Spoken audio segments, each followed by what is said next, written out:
Hello, my name is Cathryn Nolan and I will be your facilitator, your tutor, lecturer, friend I hope, in this journey through design thinking for business, which is the very first subject in RMIT's MBA. Many of you will be coming back to study for the first time in a very long time. Others of you might be jumping straight from an undergraduate degree into this process, but basically statistically that's unlikely, particularly online. Many of you will never have studied online before. The technology and the approach will be completely new to you. You'll be coming to it from a whole heap of different ways. And then what we're also going to ask you to do most likely is to step right outside of your comfort zone for the very first subject as you learn some skills and some approaches to doing business which may in fact be quite unfamiliar to you. So because I'm going to ask a lot of you, I'm going to start by introducing myself a little bit and telling you a little bit more about me. Okay. Let's get the nasty bit out of the way early. Yes, I am a lawyer.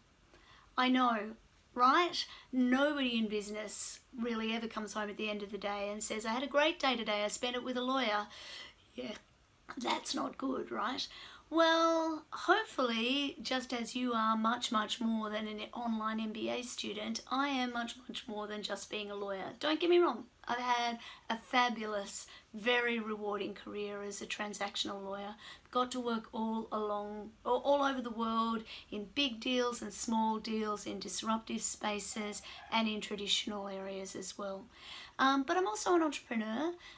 Two of the companies that I've been involved in since they were, let's face it, a conversation around a table with a pen and a napkin and a bottle or two of red wine.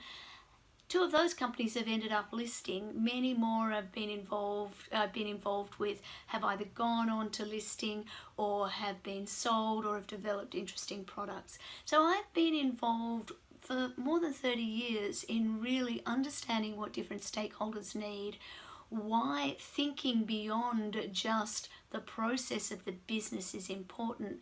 And it's that I like to think, that experience that I think is the most important thing that I bring to the design thinking world. If you want to talk to me, that's pretty easy. It's not hard to contact me. My email is on the screen. You can also use the email function in Canvas. My telephone number is also on the screen. It's easy to find. If you are outside of Australia or just prefer to do it this way, feel free to use WhatsApp. I tweet. I'm not such an Instagrammer, although I've recently fallen a bit in love with Snapchat. You can find me in all sorts of social media spaces using the handle @NolanLegal. And when I find things that I think might interest you, I will use the hashtag DT4B, Design Thinking for Business, so that hopefully the myriad of things that I'm interested in, if you're interested in them, great, but you'll be able to narrow down the stream a little bit.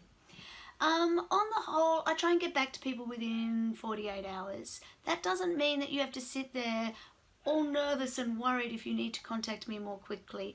Just if it's non-urgent and I don't get back to you immediately, expect that you will hear from me within 48 hours. If you're worried though, I don't want you to worry. So ring me, send me a text, send me a WhatsApp message. Let me know that you're waiting on me. It is more likely, if it takes me a long time to respond to you, that I've inadvertently deleted your email than it is that I'm ignoring you.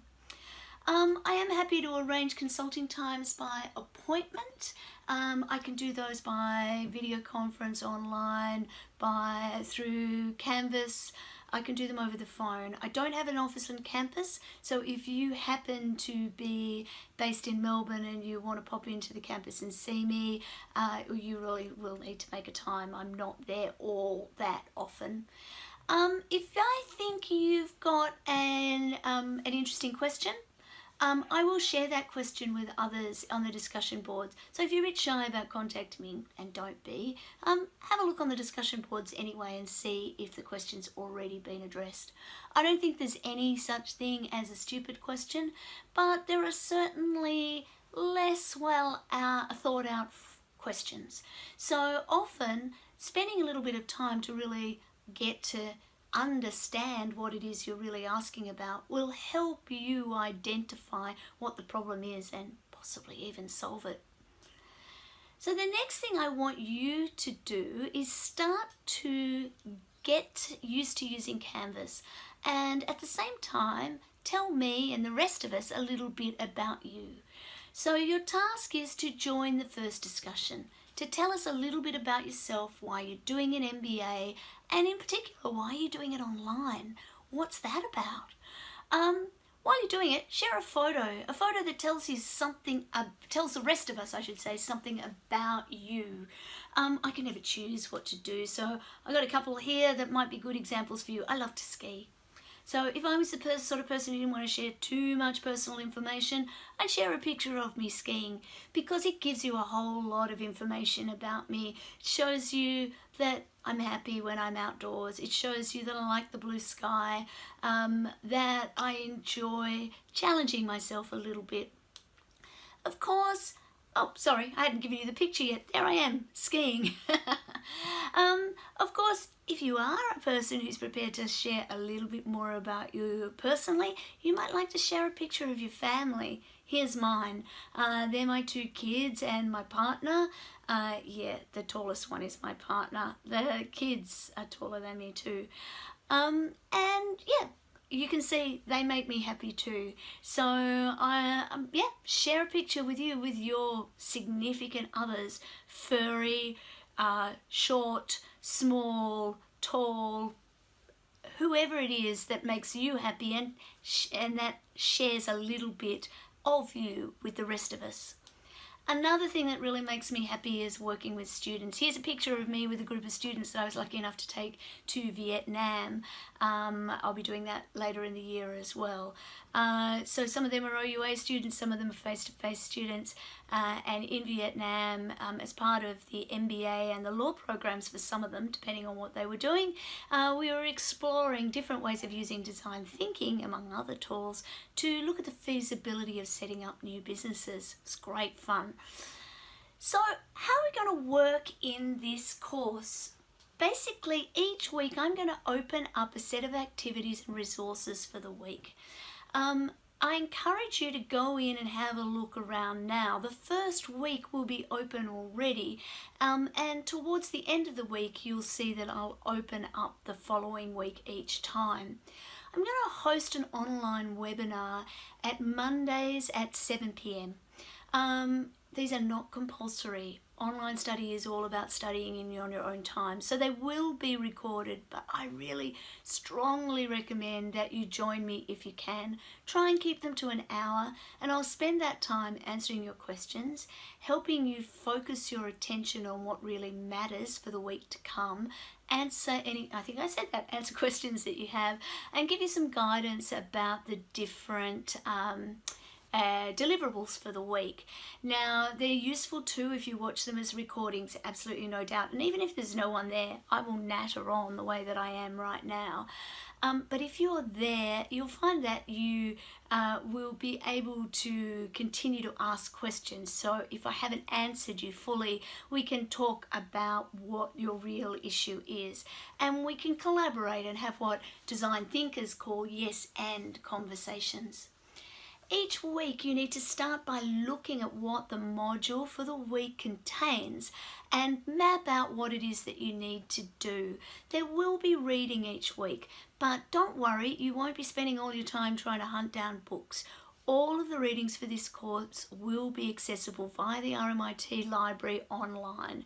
Of course, there will be hard copies available in libraries as well, including the RMIT library for some of them. But basically this is an online course, so you need to get used to using an online library and being able to search for, find and use online resources. Each week you'll have a set of formative activities to do, the kind of activities that design thinkers use when they're solving wicked problems. I'll need evidence each time that you've done them, and that will go as part of your assessment tasks, which I'll talk about in just a second. Some of those formative activities will be group activities, and you'll be assigned to a group based on some information you're going to give me in week 1, by the middle of week 2. So we're going to be pretty fast paced. You're going to have to get to know how each other's strengths and weaknesses. You're going to have to formulate a way to work in a group, because an MBA is all about group work, because business is all about collaboration. So assessment tasks, I hear you say, oh my goodness, what's that involved? In addition to those group activities I just mentioned, each week you're going to have to contribute to a journal. The journal also will be accessible. Only you and I will see that. Each week you will need to deliver your assessment updates on what's happened in the week, what you've learned. You'll have specific prompts to respond to for the week. And then you'll be able to use that together with the formative activities that I was just mentioning to create a kind of toolkit that you'll be able to take with you into future subjects, which will require you to use some of these new design thinking skills. So assessment, sorry, I was going to talk to you about that. Task 1 is made up of those formative activities, which together are worth half of that 30%. So 15% of your mark you get just by giving me evidence that you've done the activities. They're either complete or incomplete. So if you do them all, that's 15% of your assessment done and dusted. The other 15% is a qualitative assessment of your journal. So part 1 is, did you do the tasks? Part 2 is, can you demonstrate to me what you learned from them, how those things fit together? Task 2 is a group task that will be made up, or the marks will comprise of my assessment of a group, of a design brief that you will present very early on in the process, and a presentation at the end of the process describing the concept that you've iterated in response to your design brief, and a supporting report that you will present to your client after you've had the opportunity to get some feedback on the presentation. All of that together will be worth 30% of your overall mark. 40% of your overall mark. And then the final task, worth another 30%, is a reflective essay where you will be asked to pull together everything that you've learnt in the course and report back to it in a reflective way. You'll get plenty of feed forward at various appropriate times that mean that it will be no secret what's required of you, and you will get a sense of what you need to do to pass, to do well, and to do extremely well. So this is a course about design thinking, and many of you may have never heard the term design thinking before. Design thinking is one of the unique elements of an RMIT MBA, and so in order to really understand what it is, we're going to start by unpicking what we mean by design, what we mean by thinking in the context of design thinking, and why these things matter in business, how it's used, whether it's used, what difference it makes when it is used. You heard me use the term wicked problems before. Design thinking is for solving wicked problems. One of the wickedest problems that you're going to have to deal with is learning how to learn online. I'll be surprised if any of you have recently come from studying postgraduate online in this same environment before. I could be wrong. I'll stand corrected in a moment. But part of what you need to do, particularly in the couple of weeks leading up to semester beginning, is really start to get your own plan for how you're going to learn how to learn again. How are you going to keep your notes? How are you going to make sure that you keep on track? Many of the subjects won't be as week by week by week as this one is going forward for a range of reasons, particularly because it's the first subject in the program and the first subject where many of you will meet each other. I really want to try and keep the groups as aligned as I can, or synchronous as I can, with the content. So material will only be released a few days before the week begins, and there will be at least some deliverable every week, and you'll be expected to keep up. So how are you going to block out the time to do that? How are you going to work with that? The setting up for success area in your module, you'll find that, or in the classroom, you'll find that in every class that you subscribe to has some really great links and resources that will help you understand how to use Canvas, how to get the most out of the library, how to work with the facilitators and the concierge and others who are involved in your process.